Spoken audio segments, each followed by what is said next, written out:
Assalamualaikum warahmatullahi wabarakatuh. Di sini bersama saya Ijal Ausiar Rizky.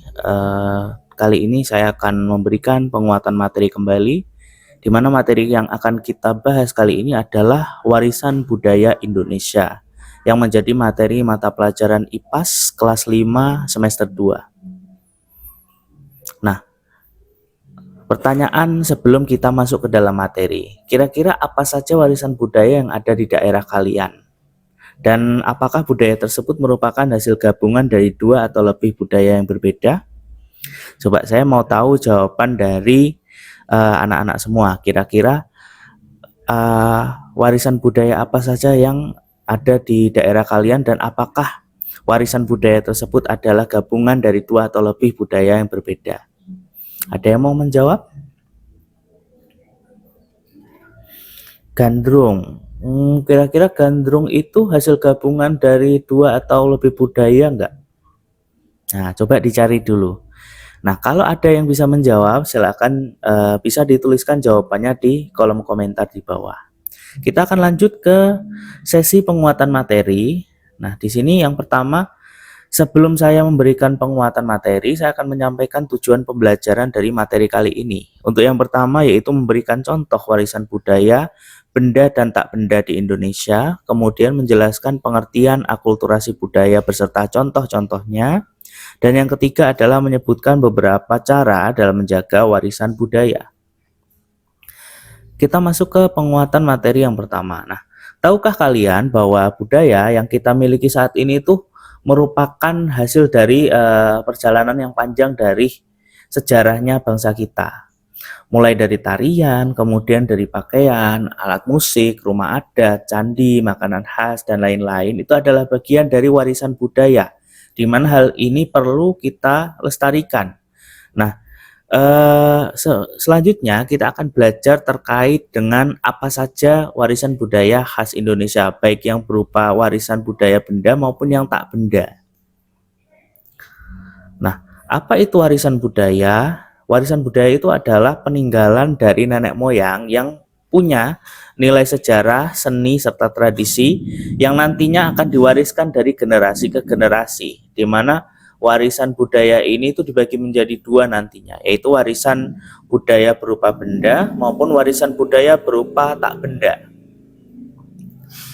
Nah, untuk jenis warisan budaya seperti yang sudah saya sebutkan terdiri dari dua macam, yaitu warisan budaya benda dan warisan budaya tak benda.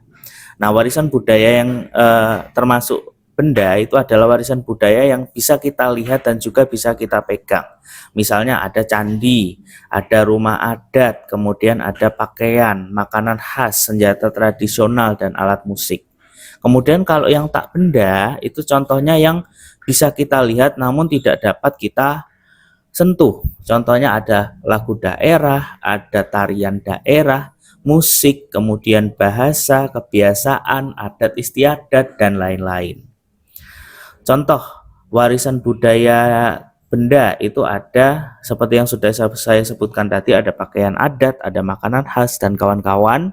Kemudian yang tak benda itu ada dari daerah, lagu daerah, bahasa daerah, kebiasaan, dan lain-lain. Sini saya akan menampilkan contoh yang pertama dari pakaian adat. Nah, contoh pakaian adat di sini ada ulos dari Provinsi Sumatera Utara. Kemudian ada beskap dari Provinsi Jawa Tengah. Penampakannya seperti ini. Ada juga uli balang dari Provinsi Aceh. Ada juga baju bodo dari Provinsi Sulawesi Selatan dan ada koteka serta rumbai dari Papua. Kemudian untuk contoh warisan budaya yang kedua, di sini ada contoh makanan khas, yaitu yang pertama rendang. Rendang ini dari Sumatera Barat. Kemudian ada gudeg dari Jawa Tengah, ada papeda dari Papua, dan juga ayam taliwang dari Nusa Tenggara Barat. Nah, biasanya yang paling terkenal adalah rendang sama gudeg, yang biasanya sering kita dengar istilahnya di internet. Nah, kalau rendang itu bahan dasarnya dari daging yang diolah dengan rempah-rempah hingga dia bentuknya itu kering dan juga kaya akan bumbu. Begitupun dengan gudeg. Kalau gudeg itu khasnya Jawa Tengah, di Yogyakarta dan Jawa Tengah. Biasanya cita rasanya itu adalah dominan manis, seperti itu. Kemudian ada contoh alat musik tradisional. Nah, di sini saya punya beberapa contoh, ada 6 contoh. Ada angklung yang dari Jawa Barat, kemudian gamelan dari Jawa dan Bali, tifa dari Papua dan Maluku, ada juga sasando dari Nusa Tenggara Timur, ada kolintang dari Sulawesi Utara, dan ada rebab dari Jawa Barat. Nah, rebab ini bentukannya hampir mirip seperti biola, tapi dia punya ornamen yang berbeda. Kemudian ada contoh rumah adat. Ada rumah adat Honai dari Papua, kemudian Joglo dari Jawa Timur dan DI Yogyakarta, dan juga ada tongkonan dari Sulawesi Selatan. Kemudian ada contoh warisan budaya tak benda. Di sini ada tari daerah, ada tari gandrung, kemudian tari saman, tari kecak, dan juga tari cakalele dari Maluku. Nah, kalau yang paling dekat dengan daerah kita itu ada tari gandrung dari Banyuwangi, Jawa Timur. Kemudian di sini juga ada tari saman dari Aceh dan juga tari kecak dari Bali. Kemudian contoh upacara adat. Nah, upacara adat di sini saya menampilkan 3 contoh. Yang pertama adalah upacara petik laut yang biasanya digelar di Muncar, Banyuwangi, dan juga Puger dari Jember. Kemudian ada tedak siten. Tedak siten ini adalah tradisi turun tanah bagi bayi yang biasanya berusia 8 bulan. Jadi pertama kali ia menginjakkan kakinya di tanah itu dia digelar upacara tedak siten. Kemudian ada upacara ngaben atau upacara pembakaran jenazah yang ada di Bali biasanya. Nah, warisan-warisan budaya tersebut itu dikelola oleh dan diakui oleh lembaga yang terkait dengan warisan budaya. Salah satunya adalah UNESCO atau United Nations Educational, Scientific and Cultural Organization, di mana lembaga ini itu adalah merupakan lembaga PBB yang bertanggung jawab atas pengakuan dan perlindungan warisan budaya dunia. Kemudian UNESCO ini juga menetapkan daftar warisan budaya atau World Heritage List yang mencakup situs budaya maupun alam yang dianggap penting bagi seluruh umat manusia. Kenapa sih Pak kok penting banget warisan budaya kita itu dapat pengakuan dari UNESCO? Karena ada beberapa alasan yang dan juga manfaat bagi Indonesia apabila mendapat pengakuan dari UNESCO atas beragam warisan budaya. Yang pertama yaitu bisa meningkatkan kebanggaan nasional. Nah, pengakuan UNESCO ini nantinya bisa memperkuat rasa bangga terhadap identitas dan juga budaya bangsa. Masyarakat nantinya akan lebih sadar akan pentingnya melestarikan budaya lokal. Kemudian untuk manfaat yang kedua itu adalah mendorong pelestarian budaya, di mana pengakuan ini itu tentunya membuat masyarakat dan pemerintah itu antusias untuk lebih aktif menjaga dan mengembangkan serta mewariskan budaya tersebut kepada generasi berikutnya atau generasi yang lebih muda.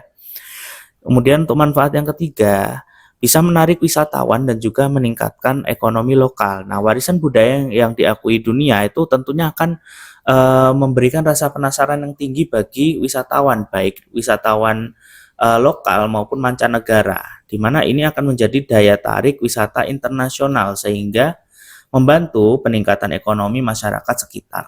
Seperti itu. Dan dua manfaat yang selanjutnya yaitu meningkatkan citra positif Indonesia di dunia internasional. Nah, pengakuan UNESCO itu seperti menunjukkan bahwa Indonesia itu punya budaya yang kaya dan berharga secara global, di mana ini bisa meningkatkan posisi Indonesia dalam diplomasi budaya. Dan yang terakhir, dapat mendukung pendidikan serta penelitian terkait aspek budaya. Nah, pengakuan ini itu bisa mendorong adanya penelitian, dokumentasi, serta edukasi terkait budaya tersebut, sehingga akan menjadi bahan untuk pembelajaran di sekolah, di kampus, maupun di komunitas budaya. Nah, warisan budaya yang sudah diakui dunia itu ada banyak sekali. Yang pertama ada Candi Borobudur dan juga Candi Prambanan, di mana keduanya diakui sebagai warisan budaya dunia oleh UNESCO pada tahun 1991. Kemudian ada wayang kulit, ada batik, ada angklung, tari saman, pencaksilat, pantun, dan lain-lain. Nah, kemudian selain ada UNESCO, lembaga yang terkait warisan budaya itu juga datang dari dalam negeri kita, yaitu dari Kementerian Kebudayaan yang dulunya menjadi satu sebagai Kementerian Pendidikan, Kebudayaan, serta Riset dan Teknologi. Nah, melalui Direktorat Jenderal Kebudayaan, lembaga ini nantinya akan bertanggung jawab atas pelestarian, kemudian pelindungan, dan pengembangan warisan budaya nasional. Termasuk dalam tanggung jawabnya yaitu mendaftarkan warisan budaya tak benda atau WBTB seperti batik, wayang, reog, dan sebagainya. Nah, kita akan menuju ke pembahasan yang kedua, yaitu akulturasi budaya. Nah, di Indonesia banyak sekali budaya-budaya kita yang ternyata itu adalah gabungan dari dua budaya yang berbeda.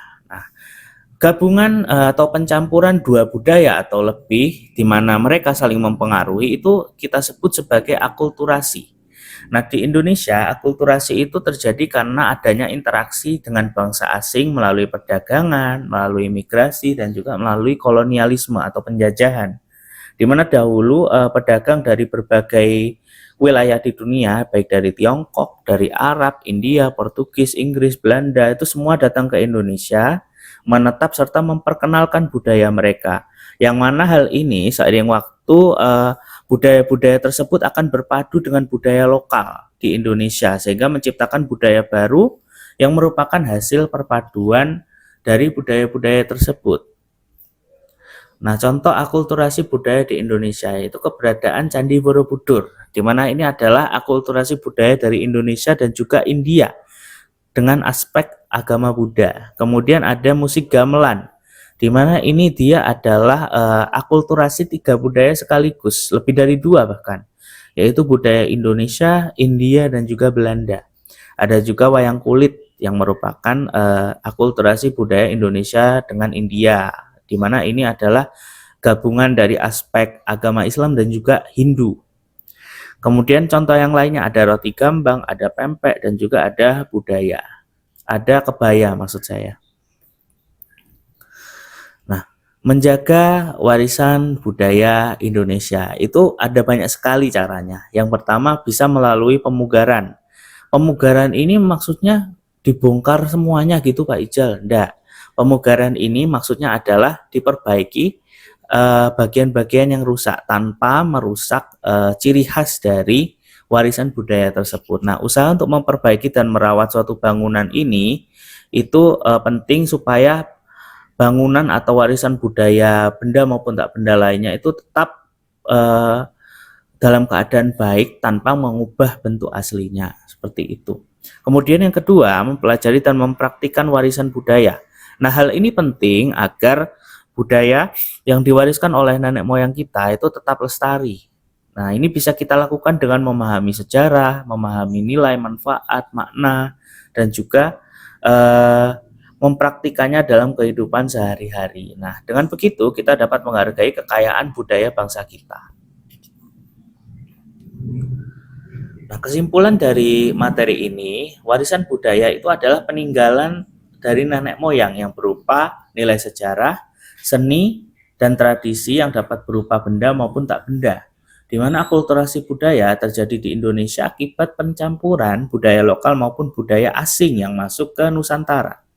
Menjaga warisan budaya sangat penting agar nilai dan tradisi nenek moyang tetap lestari, di mana upaya yang dapat kita lakukan itu ada banyak sekali seperti pemugaran, kemudian mempelajari serta mempraktikkan dan mengenalkan budaya Indonesia kepada generasi muda, serta kancah dunia, sehingga keberagaman wilayah Indonesia akan terus lestari dan dikenal oleh masyarakat luas.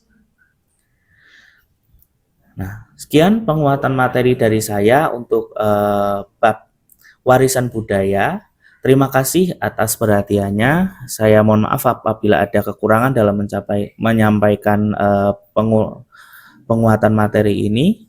Kurang lebihnya saya mohon maaf. Wassalamualaikum warahmatullahi wabarakatuh.